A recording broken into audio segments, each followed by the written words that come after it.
Universidad de Guayaquil presenta una clase demostrativa dentro de la cátedra Práctica de Derecho Económico.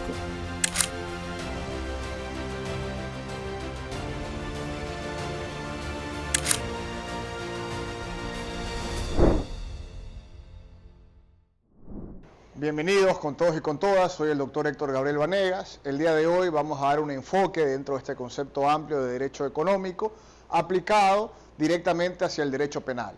Y vamos a abordar la introducción de un tema que puede resultar complejo. Desde ya tengo que advertirles, va a ser difícil llegar a un concepto unitario, haremos el intento, que es el derecho penal económico. Para el efecto, vamos a hacer un pequeño abordaje de cómo llegamos desde un concepto primario, que podría ser el derecho penal clásico o nuclear, hasta algo que podría resultar moderno, nuevo, que es el derecho penal económico. Sobre todo porque tanto las asignaturas de derecho penal como de derecho económico no las hemos estudiado nunca de manera unificada, sino por separado. Este concepto, de algún modo, guarda una relación con los orígenes del denominado derecho penal clásico o derecho penal nuclear que ustedes estudiaron en sus clases de dogmática penal, que se rige por ciertas características. Me voy a basar por tres fundamentales. El derecho penal clásico es un derecho penal de protección de bienes jurídicos individuales, ¿no es cierto? Es un derecho penal que tiene víctimas en concreto, que son los sujetos pasivos de la conducta delictiva y a quienes trata de proteger el derecho penal. Y es un derecho penal que en su génesis surge producto de la imputación de los delitos de resultado. ¿Qué es un delito de resultado? Caín mata a Abel. Es decir, para que haya asesinato, ¿yo qué necesito? Un muerto, ¿no es cierto? ¿Qué es lo que pasa? Lo que pasa es que el siglo XX ha sido un siglo de múltiples evoluciones. Ha habido muchos fenómenos, me van a decir 2 guerras mundiales, una guerra fría, una guerra económica. Ha habido múltiples fenómenos que han hecho que la dinámica del mundo cambie. Y por supuesto la del derecho penal también. Y por supuesto la de nuestros modelos o sistemas económicos también. Y esto ha dado surgimiento a una expansión, a un crecimiento del derecho penal hacia encontrar, proteger nuevos bienes jurídicos que en un principio no estaban dentro de su esfera de protección. Porque si ustedes regresan y analizan, puede estar por aquí, un código penal de inicios del siglo XX, se van a dar cuenta que había delitos contra la vida, contra la integridad sexual, contra el patrimonio, entendido como robo o estafa, pero no había delitos económicos.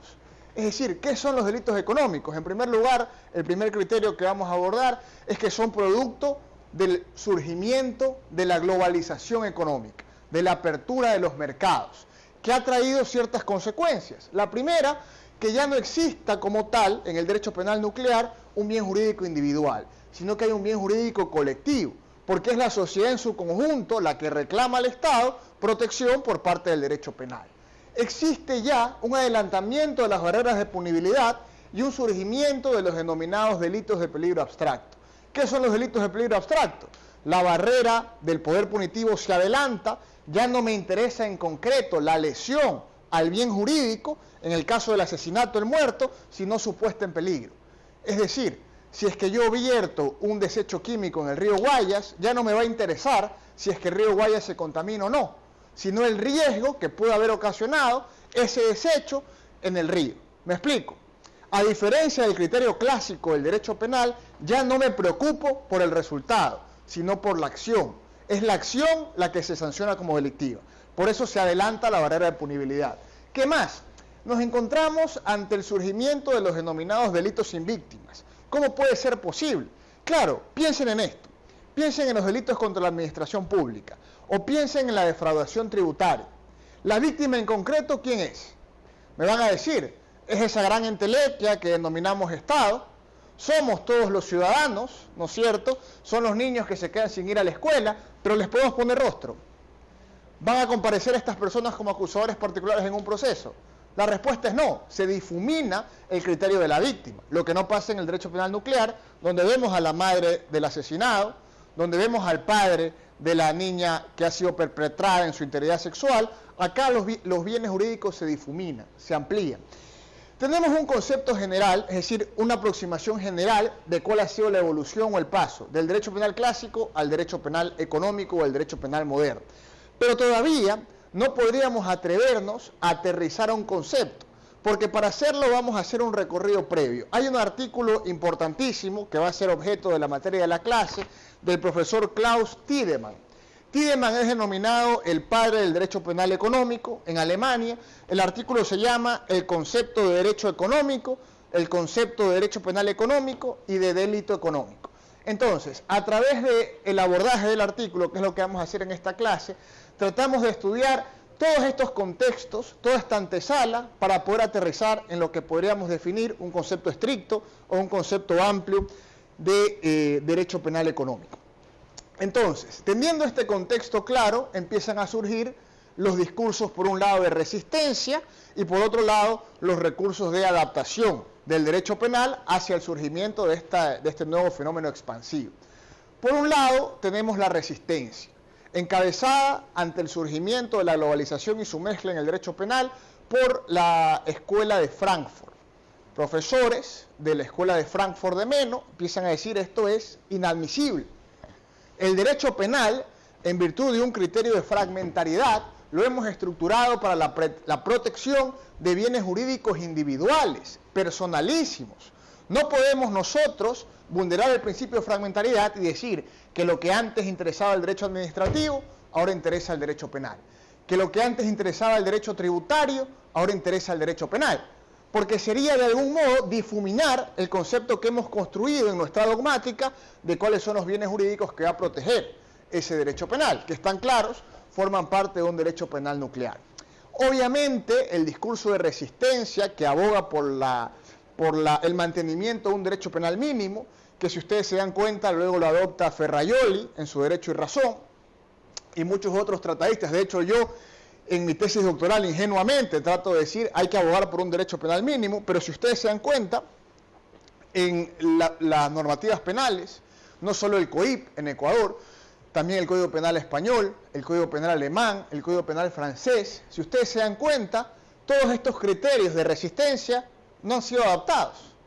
Más bien, lo que vemos en nuestros códigos, en aras de un discurso de protección por los múltiples peligros colectivos que surgen a raíz de la globalización, todos encontramos fenómenos normativos de expansión, es decir, códigos penales que se han incrementado en cuanto a su catálogo de delitos y que han buscado dar protección a esta nueva esfera de delitos modernos o de delitos propios del derecho penal económico. Entonces, este primer criterio, digámoslo así, de la resistencia de la Escuela de Frankfurt, trató de defender el mantenimiento de un derecho penal unitario, purista, pero no tuvo éxito. Surgen profesores mucho más realistas, como por ejemplo Hassemer, en Alemania, que dice, el fenómeno es inevitable. Han arribado nuevas conductas delictivas, ha arribado la mezcla final de los parámetros económicos en el derecho penal. Y el derecho penal, como ente rector de protección de bienes jurídicos, tiene que proteger también a la economía. Tiene que dar una protección penal al orden económico. Pero, y aquí viene un poco la discusión de la teoría de Hassemer, pero no podemos permitir que eso siga llamándose derecho penal, porque no va a ser derecho penal. ¿Qué es entonces? ¿Es derecho administrativo sancionador? No, no es derecho administrativo sancionador, porque ¿cuál es la diferencia entre el derecho penal y el derecho administrativo en materia de sanción? Que la pena en derecho penal es privativa de libertad, en derecho administrativo será multa, es decir, será una pena patrimonial. ¿Qué dice Hassemer? Propongamos un derecho intermedio, que él denomina un derecho de intervención, que no es derecho penal ni es derecho administrativo, es un derecho de intervención, en el cual se flexibilizan ciertas garantías, porque este es otro de los problemas que da el surgimiento del derecho penal económico, la flexibilización de las garantías y los mecanismos de imputación, pero dice Hassemer, a cambio, en virtud de un criterio de proporcionalidad, las penas privativas de libertad, hagamos que sean bajas. Es decir, si usted defrauda al fisco o lava activos, que son delitos puramente económicos, bueno, no necesariamente, ojo para la legislación ecuatoriana, que esa es otra discusión, porque vemos que encontramos estas clases de delitos contra la administración pública, delitos contra el orden tributario, y son mínimos los que se denominan como tal en el catálogo de delitos económicos, ya vamos a entender por qué.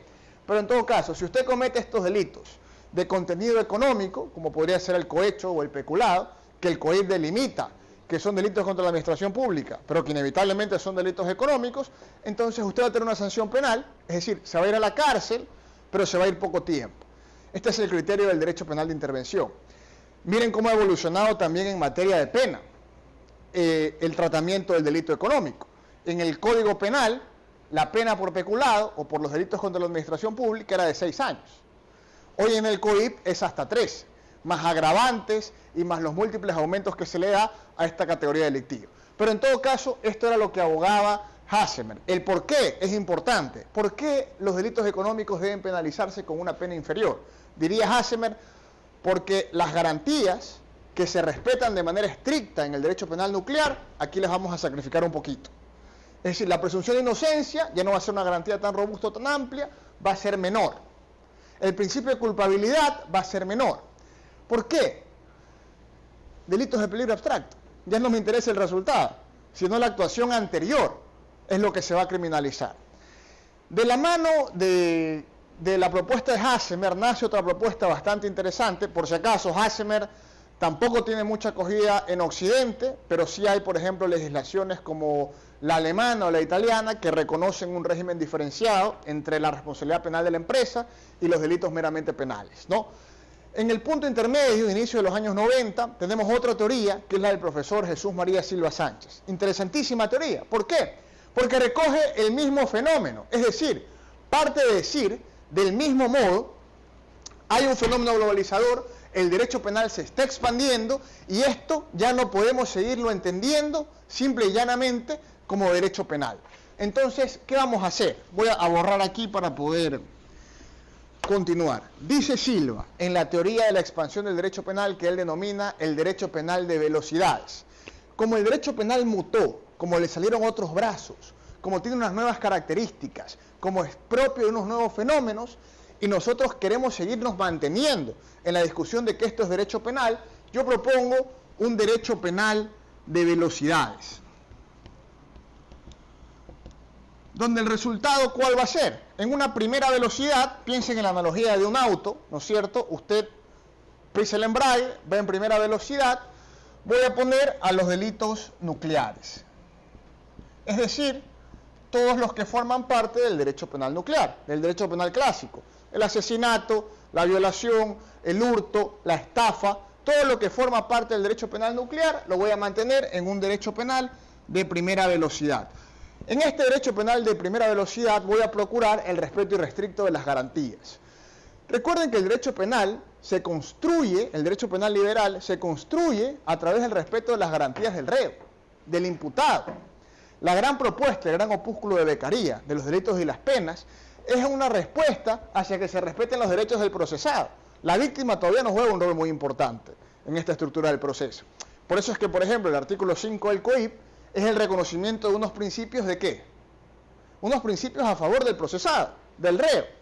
Entonces, una primera velocidad, vamos a mantener la cárcel a cambio de respetar las garantías. Esta sería la característica. Cárcel y garantías. Garantías estrictas, que no se rompen. Pongamos un derecho penal de segunda velocidad. Lo que pasa es que aquí la gran discusión es el tratamiento que el derecho penal le da a los delitos económicos, que ya no va a ser el mismo que el que le daba a los delitos del derecho penal clásico. ¿Por qué?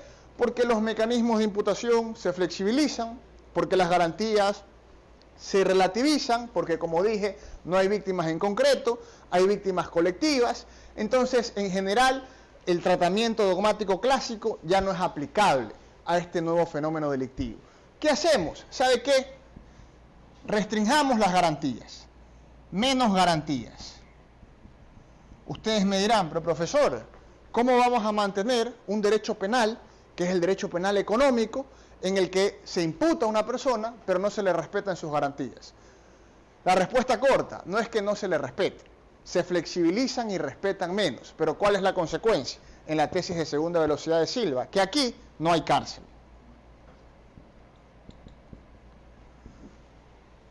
Es decir, el derecho penal de segunda velocidad, dentro del esquema de protección de bienes jurídicos que da el derecho penal, termina siendo un símil al derecho administrativo sancionador.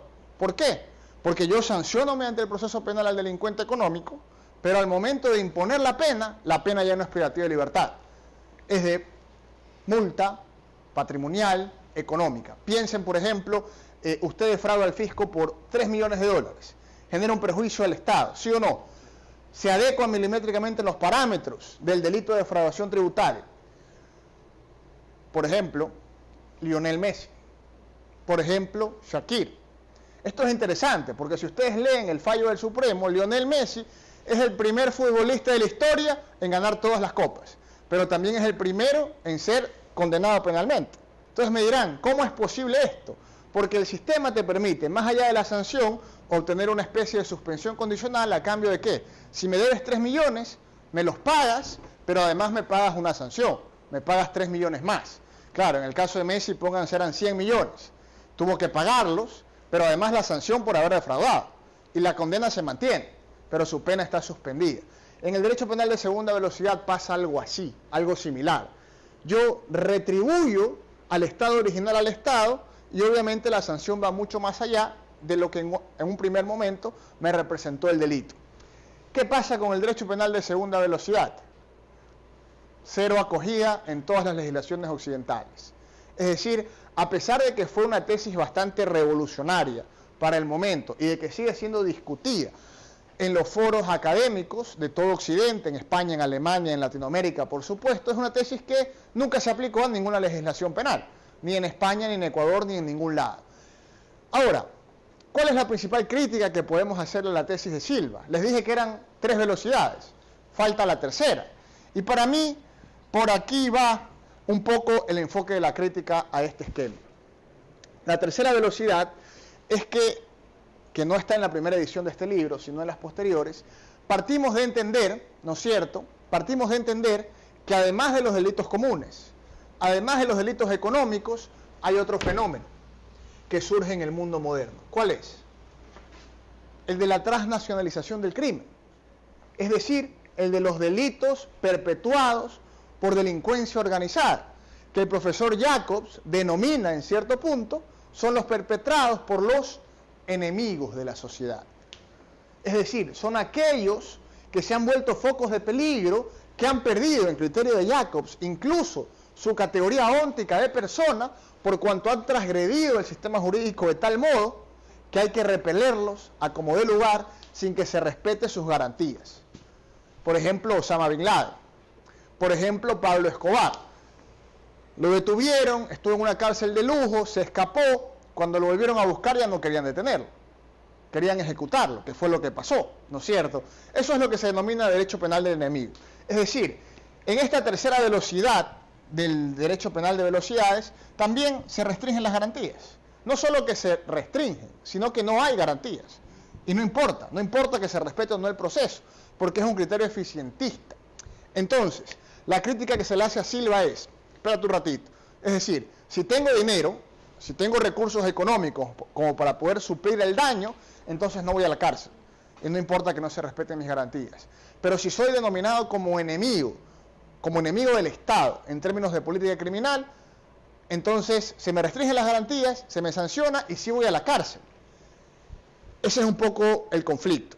Bueno, en este surgimiento, ustedes me dirán, profesor, me queda clarísimo, pero todavía no hemos aterrizado ni hemos arribado en lo que terminará siendo un concepto ni de delito económico, ni de derecho penal económico. Entonces, avancemos y tratemos de enfocar esta segunda parte de la discusión hacia ese segundo enfoque. Hasta aquí estamos claros. Bueno, la primera vez que se pone sobre la mesa de discusión jurídico-penal el concepto o el criterio de delincuente económico se da en un foro de sociología, no en un foro de derecho penal. Cuando el profesor Edwin Sutherland propone en un artículo bastante importante y revolucionario el white collar crime, es decir, el delito de cuello blanco o el delincuente de cuello blanco.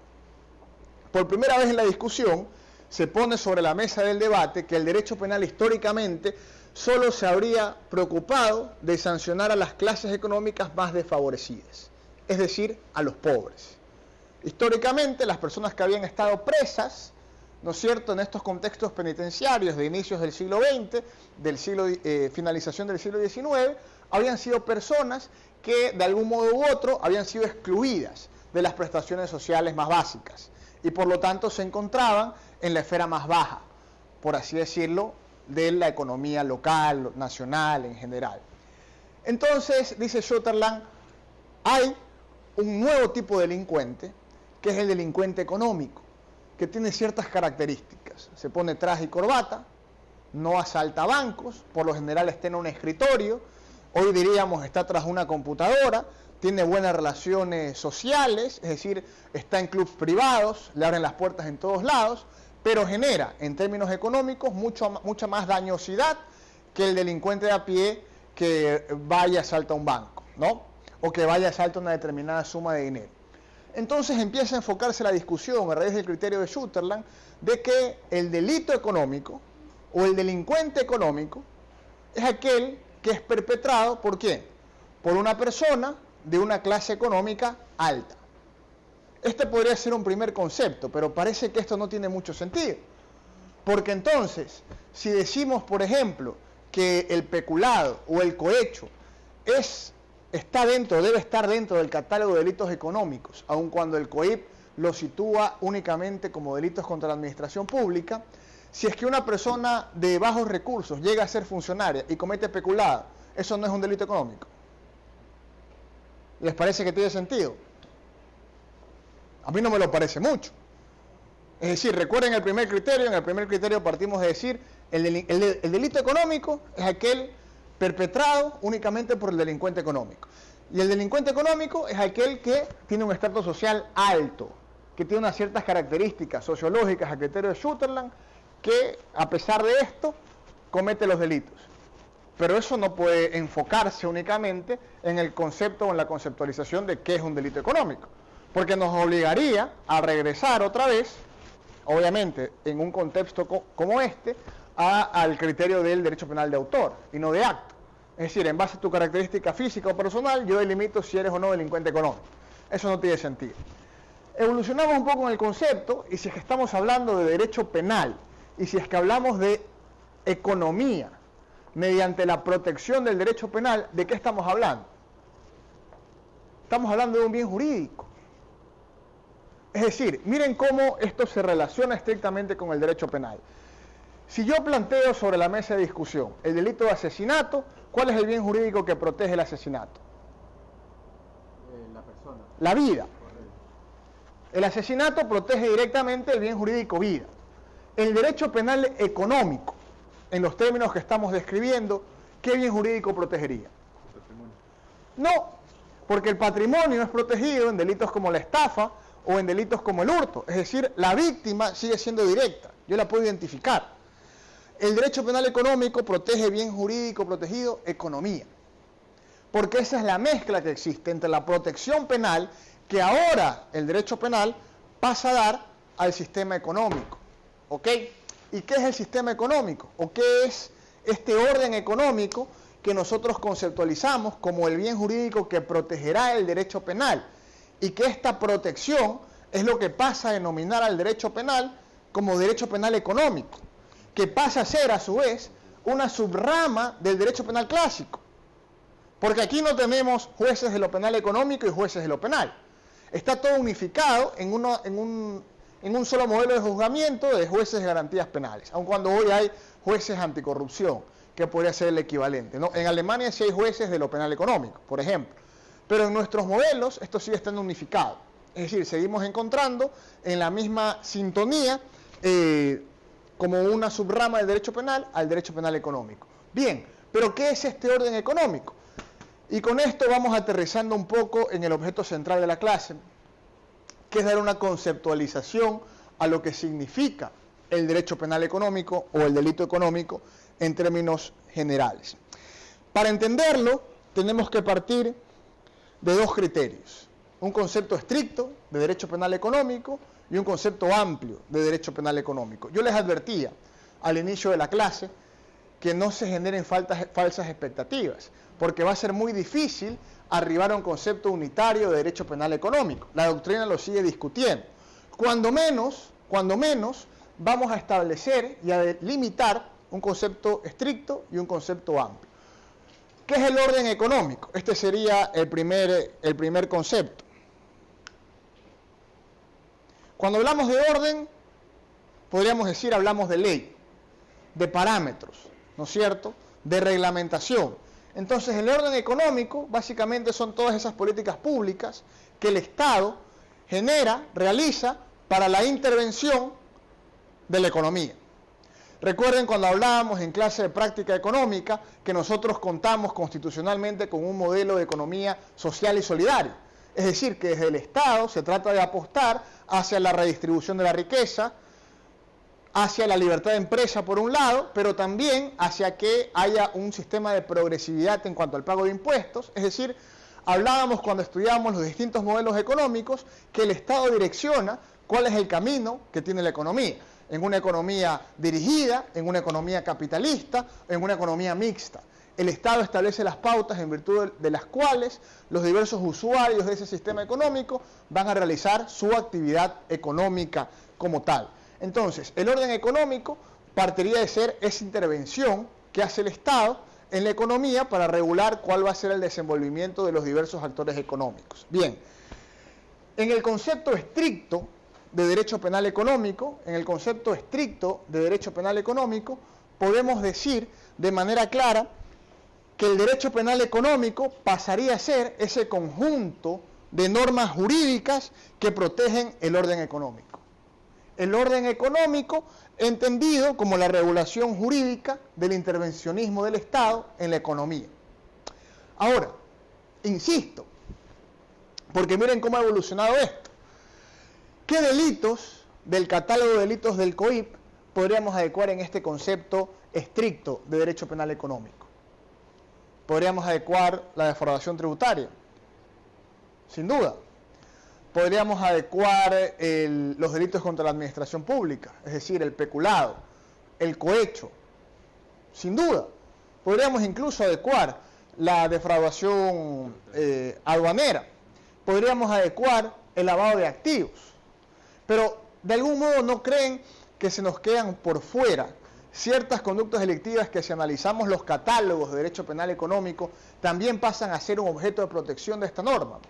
Por ejemplo, hoy en día, si nosotros revisamos el Código Penal español, encontramos delitos contra la propiedad intelectual, que están dentro del catálogo de delitos del derecho penal económico.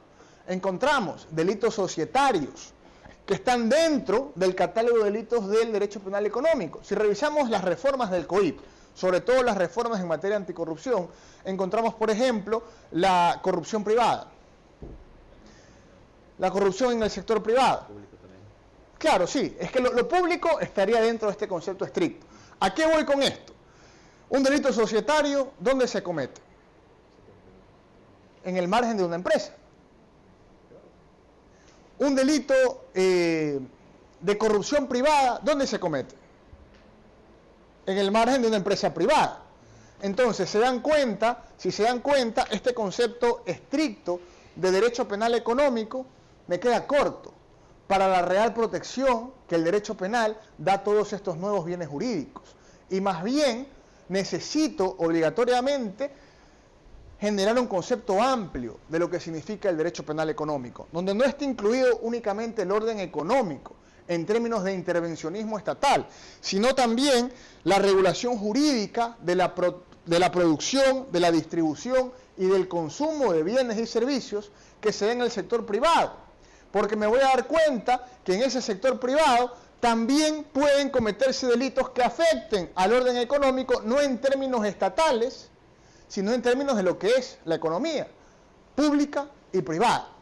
Entonces, con este criterio general surgirán nuevas temáticas, nuevos abordajes de estudio a raíz del surgimiento del derecho penal económico, como lo es, por ejemplo, la reforma que da el COIP en el año 2014 en su artículo 49, donde se incorpora, por ejemplo, la responsabilidad penal de las personas jurídicas, que merece otra clase y quizá este segundo parcial hacemos otra masterclass solo de este tema, donde ya encontramos que el derecho penal no se preocupa. Miren cómo varió en estas características que veíamos al inicio el derecho penal nuclear y el económico. Ahora vemos que el derecho penal ya no se preocupa únicamente de sancionar a las personas de carne y hueso naturales que cometen un delito, sino que además puede sancionar penalmente a las corporaciones, a las personas jurídicas, que como ustedes saben, porque lo vieron en sus clases de derecho civil, son una ficción del derecho. No tienen culpabilidad, al menos eso se dice. Ya el criterio sobre el que terminamos el concepto general y amplio de derecho penal económico es que si es que las personas jurídicas tienen o no culpabilidad, no importa. Porque la verdad, la única realidad, es que responden penalmente según nuestro ordenamiento jurídico y eso es lo que debe interesarnos.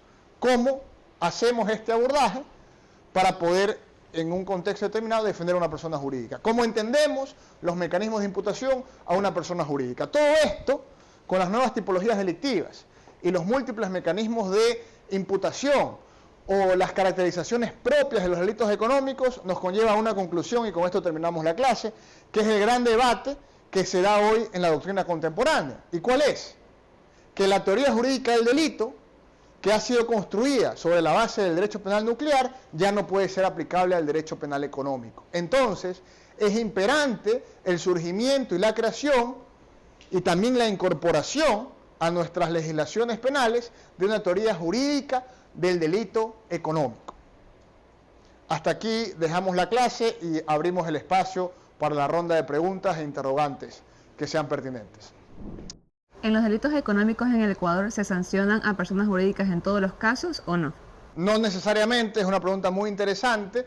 En realidad, el Ecuador mantiene un modelo numerus clausus. ¿Qué quiere decir esto?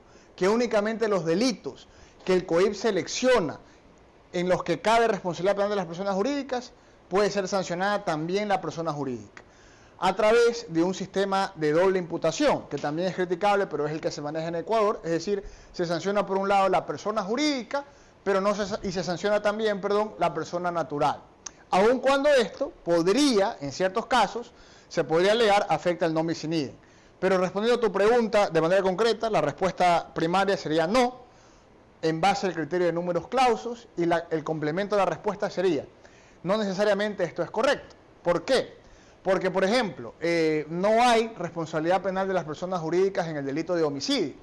Pero ¿qué pasa si una persona muere porque una empresa resuelve reducir costos en materiales de protección de un obrero de construcción? Es decir, hay un parámetro que te obliga a comprar material, cascos, material de protección para el trabajo de construcción.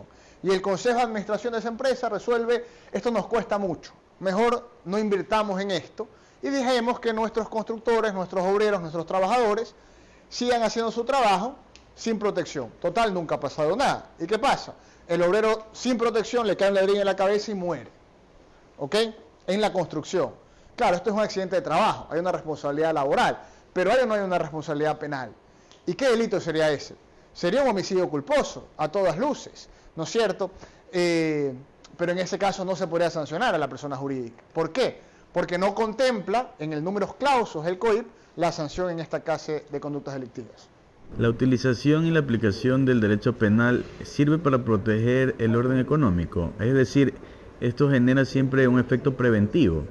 Bueno, no necesariamente. Yo creo que esa es una de las grandes críticas que se le puede hacer no solo al derecho penal económico en particular, sino al derecho penal en general, que llega demasiado tarde. Es decir, llega a sancionar cuando la comisión del delito ya ha sido efectuada. En el caso del asesinato, el derecho penal no previene que el asesinado sea asesinado, pero sanciona al asesino. En el caso del derecho penal económico, no necesariamente la existencia de delitos económicos como lavado de activos o defraudación tributaria genera un efecto de prevención general negativa en el operador delictivo para decir, como aquí hay una amenaza de pena o de sanción, no cometeré el delito. No tiene realmente un enfoque preventivo, pero sí sancionador. Y es básicamente uno de los grandes problemas en los que se encuentra la ciencia penal en general. Desde que se incluyó los delitos económicos en el COIP, ¿hay más delincuentes de cuello blanco en prisión? Bueno, eso también es una pregunta muy interesante. Yo te diría que en los últimos años sí que ha aumentado, quizás no en términos tan considerables, pero que sí que ha aumentado el número, sobre todo, de los delitos económicos relacionados a la administración pública. Jueces, ministros, funcionarios públicos en general, que han cometido delitos contra la administración pública, que como te dije, en el concepto estricto y amplio, forman parte también de la conceptualización de delitos económicos y que indudablemente han tenido que recibir penas privativas de libertad. Pero ojo, no es un fenómeno nuevo. Si tú te pones a hacer un análisis histórico, te vas a dar cuenta que, por ejemplo, los banqueros causantes del fraude bancario, muchos de ellos estuvieron presos, y los que no estuvieron prófugos con procesos penales vigentes en el Ecuador. La práctica del derecho económico penal en el Ecuador sigue las mismas reglas de la parte general de la dogmática penal. Es lo que decía al finalizar la clase. En la forma en que está construida nuestra norma, la forma en que está construido el Código Orgánico Integral Penal, tenemos una sola parte general, que parte de la concepción clásica del delito, una acción típica, antijurídica y culpable. Y esto nos da a entender que la misma parte de la dogmática general que aplicamos a los delitos del derecho penal nuclear, la tenemos que aplicar también, según nuestra legislación, a los delitos de carácter económico. Ahora, ¿qué problemas trae esto en cuanto a la parte general? Trae problemas en cuanto a la aplicación de ciertas normas, por ejemplo, a la persona jurídica. ¿Cuál ha sido la gran discusión en materia de atenuantes o agravantes? Hay una parte general que concibe atenuantes o agravantes para la persona natural que comete delitos y que son muy direccionadas hacia una persona natural. Pero ¿cómo la aplico, por ejemplo, a una persona jurídica? En el caso de la persona natural es fácil decir que 10 años es menor a 20 años. Es decir, si yo le pongo una pena de 10 años, cuando menos está ganando, ante una pena de 20. Pero en el caso de la pena de la persona jurídica, ¿qué es peor? Me va a decir, lo más grave es que me cierre. Claro, pensemos en una multa, en una sanción menos grave, por ejemplo, una multa económica. Le impongo la multa. Si no la puede pagar, ¿cuál va a ser la consecuencia? La quiebra. Y, por ende, el cierre. Pensemos en una empresa cuyo giro de negocio se basa en la contratación pública. Le pongo una sanción menos grave al cierre. Por ejemplo, la prohibición de contratar con el Estado. Si yo le quito el único objeto de su giro de negocio, ¿qué va a hacer? Va a quebrar y por lo tanto va a cerrar. Entonces, es subjetiva la aplicación de la pena y la aplicación de los parámetros generales, por ejemplo, en materia de atenuantes o agravantes, que se imponen en una persona natural que los que se imponen en una persona jurídica. Esto nos lleva a la misma conclusión. Por ejemplo, tenemos tratadistas como Martínez Buján, como el mismo Tiedemann, que han hecho un esfuerzo descomunal por tratar de construir una teoría jurídica del delito económico, porque son otras las caracterizaciones básicas de estas conductas delictivas y por ende tiene que ser también otro el tratamiento de aplicación de mecanismos de imputación y de sanción.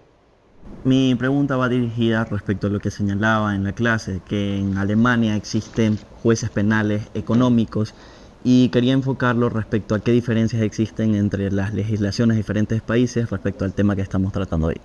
Bueno, creo que la principal es la adecuación o la incorporación de nuevas categorías delictivas, por ejemplo, en materia de delitos societarios, por ejemplo, en materia de delitos contra la propiedad intelectual, y además la categorización genérica de lo que es un delito económico y de lo que en sentido amplio, ¿no es cierto?, y no en estas subdivisiones que existen en el Ecuador, delitos contra la administración pública, delitos contra los intereses del Estado, etcétera, etcétera.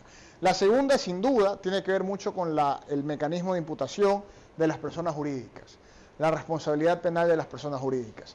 Si ustedes analizan esto mediante un ejercicio de derecho comparado, se van a dar cuenta que el primer artículo 31 bis del Código Penal español es un copia y pega del artículo relativo a responsabilidad penal de las personas jurídicas italiano, pero que a su vez el primer artículo 49 del COIP es un copia y pega del artículo 31 bis del Código Penal español, que se expidió en el año 2010. ¿Qué fue lo que pasó? Que se dieron cuenta cuando incorporaron la responsabilidad penal de las personas jurídicas en España, que no había personas jurídicas que eran sancionadas. Y que el enfoque real que se buscaba, el enfoque político-criminal que se buscaba con esta incorporación no está dando resultado. Entonces, ¿qué es lo que hicieron? Trataron de cambiar el modelo en vez de la sanción hacia la prevención.